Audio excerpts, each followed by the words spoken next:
Where do you go when you really want to be alone? The countryside? The ocean? Some people take the concept of isolation to a real extreme, placing it at the heart of their living situation. So where and what are the most isolated homes in the world? Allow us to take you through 10 examples that really stand out alone. First up, how about living on top of a rock tower, 40 meters above your surroundings? The Katsky Pillar in Georgia, the former Soviet country, not the state, features a 150 square meter church on its peak and is so isolated that after being in place from roughly the 9th to the 13th century, the church remained largely unvisited and the pillar unclimbed for an unknown period until the 1940s. Traditionally the home of monks, the structure was restored between 2005 and 2009 as a piece of Georgian heritage, and briefly public access was allowed via an iron ladder. Now, it's the sole home to an Orthodox church monk called Maxime Kavtaradze, who has lived at the top since 1993 after searching out a change in his life after issues with drugs and a period in prison. Maxime comes down twice a week and is key to a documentary about the spot upon this rock, filmed in 2013. His main company at the top is a crypt and a wine cellar. Even the base of the tower is difficult to reach, with the nearby village of Katsky outside of all Georgia's main transport hubs. How about a remote house on an isolated Icelandic island? Despite its growing tourist appeal, Iceland is already a sparsely populated spot, and Eldey, one of the Vestmannaeyja Islands off the country's south coast, is as off the beaten track as it comes. The single white cabin, perched on the jaunty angle of the island's slopes, used to be the home of a family that subsisted on the island by fishing, catching puffins, and raising cattle. In the 1930s, though, the family abandoned their home. Since then, the house has been rumoured to be owned by either an eccentric billionaire or Icelandic artist Björk. In fact, it's simply a hunting cabin complete with a sauna used by a local hunting group that uses the island to hunt puffins. Not a place we'd like to be during a long storm.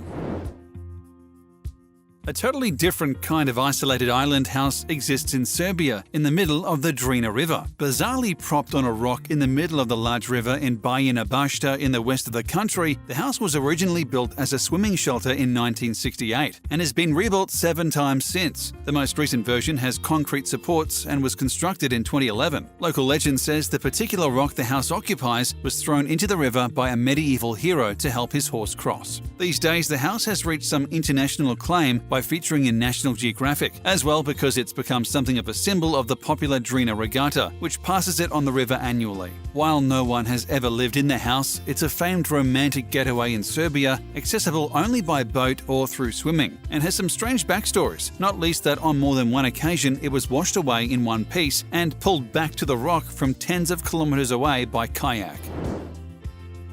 Another tiny island that is actually inhabited is Just Room Enough Island, part of the Thousand Island chain in St. Lawrence River in upstate New York near the Canadian border. The literally named spot is said to be the smallest inhabited island in the world and has a house, a tiny garden, and a beach with its 310 square meters, about the size of a tennis court. The Sizeland family built the house in the 50s as a private holiday getaway, which turned out not to be that private, as its quirkiness immediately attracted attention from both the press and interested tourists. The home is just 500 feet away from Bolt Castle, a famed storybook mansion which is now a popular wedding venue. Not much is known about the house itself, apart from that it's small, occupies almost the entire island it's perched on, and looks just about big enough to be comfortable.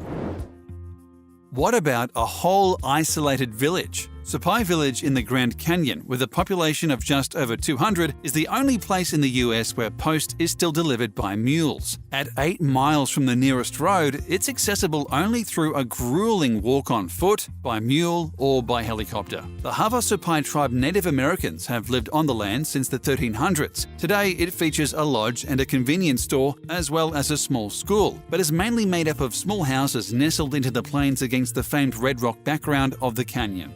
Despite its isolation, the Arizona village is a tourist draw, in particular for the picturesque Havasu Creek and still more isolated waterfalls such as Mooney Falls. Unless you take the helicopter option, it's a rural beauty that you earn.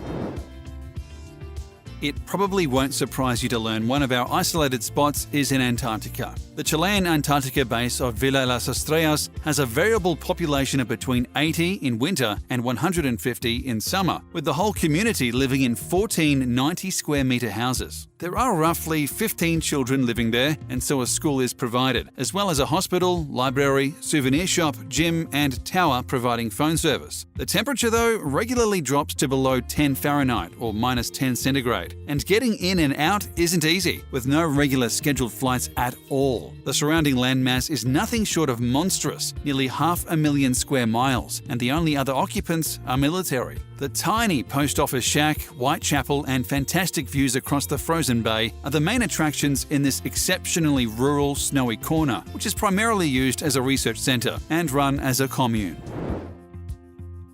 The Danish-administered Faroe Islands to the north of Scotland are also known for their rugged beauty, as well as dramatic cliffsides. The Nordic House is a cultural hub of the islands, dating back to 1983 and incorporating plenty of elements of Faroese design. Those traditional elements include a grass roof, lot of light, and the structure focusing heavily on natural materials. The Nordic House has become a heartland for conferences and literary events despite initial skepticism on the island. Tórshavn itself is perhaps the most isolated European capital with a population of 13,000 and relatively scant transport links. Its out-of-the-way location and inviting yet unfamiliar culture is making it increasingly popular as a left-field tourist destination. At the other end of Europe, the unusual Casa de Penedo in North Portugal is built propped up between four boulders, which forms its walls, foundation, and parts of its roof, creating an effect like something from the Flintstones fused with a typical rural cottage. The structure is a growing tourist attraction and located close to a wind farm, but offers that throwback type of experience with no electricity within the building. The owners are playing up the experience side of things these days. You can book anything from a dinner to stargazing for a visit. Unfortunately, staying over isn't an option in what the owners have dubbed the strangest house in the world, but its rural spot high in the Portuguese hills certainly gives a sense of a life away from it all.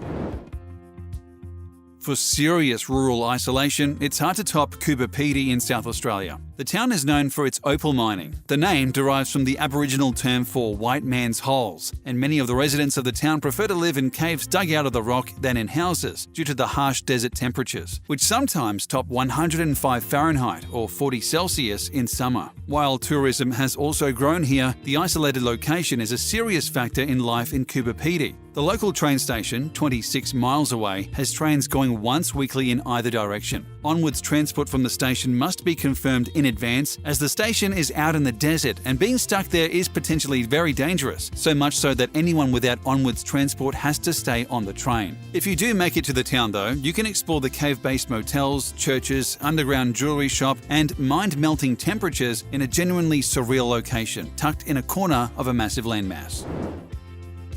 Finally, a little bit of fantasy with an isolated place that doesn't actually exist yet. The incredible concept of the Hanging Cliff House, designed for a couple in Victoria, Australia, looking to make the most of their land look, well, less than entirely stable. The Cliff House concept is a prefabricated house intended to be lowered and then bolted to a cliff wall overhanging the ocean, with extreme minimalism utilised inside to keep the focus on the extraordinary views. Inside are living spaces, a garage, 3 bedrooms, and on the lowest floor, below which lies a large drop-off, a spa room. The whole thing is vertically connected by elevators and is intended to imitate a barnacle, though hopefully with a substantially stronger attachment to its cliffside resting place. Should it be built, you'd have to take a look, but we can't say we'd feel safe in such a precarious but serene and breathtaking home. Do these places appeal to your love of nature or sense of wonder? Which of these houses would most satisfy your desire for space? Let us know in the comments.